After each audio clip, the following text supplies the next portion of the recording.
Well, the eyes of the world are on Alberta this week with the G7 summit taking place in Kananaskis. After all the handshaking and photo ops, then it's down to business behind closed doors. Now, we know that President Trump left and returned to the White House to deal with growing tensions in the Middle East. But before he left, Trump did talk about trade, and particularly trade with Canada being one of his top priorities. Brian Lilley is a columnist with the Toronto Sun, regular contributor here on Bridge City News, and he joins us now. Brian, thanks for being here. Thanks for having me. Well, last week you were still holding out hope for a new trade and security deal between Canada and the United States. After this meeting between Trump and Carney, the Prime Minister's office is now saying they're hopeful for maybe a deal within the next 30 days. So what happened to, we went from a deal being close to maybe next month? Yeah, things get in the way. People get distracted. Last week I had Ambassador Pete Hoekstra, who Trump recently appointed as his ambassador to Canada. I had him on my Full Comment podcast, and I asked him about the reporting that I was doing that said a deal is really close. He didn't deny any of that, said he couldn't say anything, couldn't get out ahead of the president. But he said, with any negotiations, things can go wrong. At that point, I recorded on the Friday, things were still going well. It had gotten to the point where Trump and Carney were talking personally. They were calling each other, trying to hammer this out. And of course, we had the Elon Musk Trump breakup. You had rising tensions in the Middle East. You had a president that was focused elsewhere. So all of that is a possibility. Or as Ambassador Hoekstra said, sometimes you get near the end of negotiations and it's just that one thing. I mean, think about buying or selling a house. It can be one small thing that derails a whole deal. And so we don't know for sure where that's at, although Trump did give a little bit of an idea as he was speaking with Mark Carney. Yeah, yesterday during their meeting, Trump said he and Carney have differing views, and Trump said he's a tariff guy and always has been. So will this next deal see tariffs on Canadian goods that we don't currently have? It could. In fact, I'm not sure how we don't end up like that. Now, is that a good option for us? No, but it could end up being the only option. Trump just announced the details of the trade deal that he secured with the United Kingdom. That was announced back on May 8th. They had a signing ceremony in Kananaskis, and then the details were released on the White House website. And there are tariffs in there for the UK, 10% on autos, 10% on other goods. So it's a much lower tariff than the 25 to 50% he's talking about on things like aluminum and steel. There's a change in who can own steel or aluminum plants that are going to sell into the United States. For a while, there were a lot of Russian owned businesses. In fact, at one point, the steel mill in Regina in Saskatchewan was owned by a Russian. So they're going to have issues with things like that. And they want to look at everything through a national security lens, especially on goods like steel and aluminum that are key to their military. So, there's a lot going on. This is not a full renegotiation of NAFTA. This is a high-level deal. But yeah, Trump was adamant that he's all about tariffs. Carney, Ambassador Christine Hillman, who was there, is adamant that there not be tariffs. But, how do you arrive at a deal if both sides are adamant? Which side is going to end up giving in? Well, we rely more heavily on them for trade than they do with us. You can see where that might go. Yeah, let's talk a little bit about the Western Premiers. Some of them speaking out this week. Alberta's Danielle Smith and Saskatchewan Premier Scott Moe both saying that they remain positive that Carney and he'll follow through on his pledge to build, energy infrastructure like pipelines. But do you think they're being a little maybe overly optimistic, or some political games being played here? I think they have to be optimistic at the moment. The whole country seems to be giving Mark Carney the benefit of the doubt. And he hasn't said no to them yet. He hasn't, engaged in actions that show that it's a no.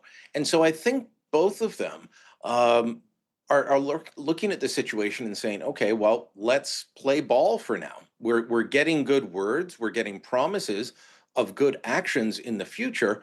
Let's play along. If they were both sitting back in their respective capitals, sulking and throwing insults at the prime minister, that wouldn't get them anywhere. It wouldn't help Alberta, it wouldn't help Saskatchewan. And they're trying to look out for their people in their jurisdiction. So I think, would I call it political games? No. Would I call it smart politics? Absolutely. They're taking the right stand at the moment. And what stand they take could change based on what Prime Minister Carney does in the future. Speaking of people giving Carney the benefit of the doubt, some polling showing that this may be impacting Pierre Poilievre and the Conservatives. Their polling is dropping. The support seems to be dropping in the polls. How do you interpret that? Well, one poll has Carney's approval rating at 67%. So there's an awful lot of people who are saying, all right, we like what we see so far. I keep saying, the old adage, devil's in the details. And Carney has given us a lot of nice words. He's given us action on the military. You have to give him credit for that. That's long overdue. He did that. Is he going to get a trade deal with Trump? That would have been a feather in his cap if he was able to get a deal last week, just ahead of the G7. He would have been riding so high right now. But that didn't happen. So will he get a deal? What kind of a deal? At this point, though, like Premiers Smith and Moe, Canadians are sitting back and saying, all right, yeah, you're fine. Now, in terms of party support, latest Nanos poll has the Liberals still about where they were, low to mid 40s in terms of popular vote, and the Conservatives down at, I believe it's 32%. Pierre Poilievre's preferred prime minister numbers falling. This is not great for the Conservatives at this point. Of course, we know Bill C-5 has been introduced in the House of Commons. That's, of course, the bill promising big national projects being built. And it's come under fire from all the opposition parties and even from within Carney's own party. Do you think the bill's going to pass before the end of the week when Parliament starts its summer break? He promised that this would be law by Canada Day, which means it would have to pass the House of Commons this week. The Senate sits an extra week, or at least an extra few days, to tidy up anything left behind for them by the House of Commons, and then it has to get royal assent. It is not looking good at the moment. Will one of the parties change their mind or cave, hold their nose and vote? Will people suddenly have a flu and not be there when the votes happen? All of these things are possible. But this is a bill that is so far reaching in the powers that it grants the governments. Some saying that it will allow the federal government to ignore or bypass any existing federal law in the name of getting these projects built. You might say, yeah, let's get it built fast, but at what price? And how, once this is on the books, you'd have to pass a different law to repeal it. How much power do you want to give to the prime minister's office, which essentially is what this would do? So you've got the New Democrats and the Bloc Québécois against it. You've got the Conservatives asking questions. Nathaniel Erskine Smith, who has been a Liberal MP for a long time, he was going to step down, spend more time with his family. Mark Carney put him in cabinet. So he said, oh, I'm going to run again after all. Then the election happened. He won again, but he didn't get in cabinet. He's been very critical about it. But there's a bit of internal party politics there. And Nathaniel Erskine Smith, a Toronto Liberal MP, is eyeing the job of Ontario opposition leader for reasons that escape me. It's not glamorous. It doesn't pay very well. But, there might be positioning on his part. I could see the bill passing maybe with some amendments. Otherwise, they might have to sit into the summer to get this passed. Let's talk a little bit about some other debate in the Commons today. Apparently, there's some debate going on about the government deadline on the availability of gas-powered vehicles. Tell us a little bit about that. Yeah, this is their mandate to be all electric by 2035. And starting next year, a certain percentage of vehicles have to be electric, zero emission, actually. It doesn't have to be electric. Maybe you come up with a new technology. It has to be a zero emissions vehicle.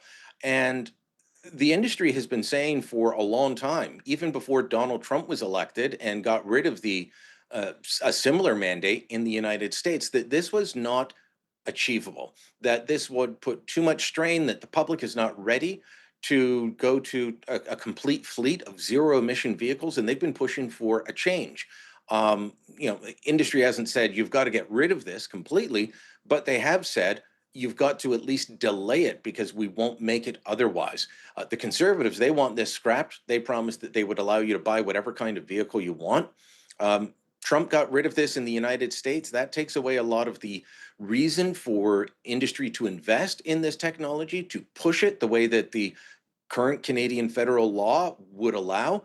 So the Conservatives want this scrapped. That's part of the motion. That's going to be debated and voted on later tonight after the broadcast. But, it's most likely going to fail because the NDP, the Bloc, and the Liberals are all still supporting this idea, which only seems to be popular in California.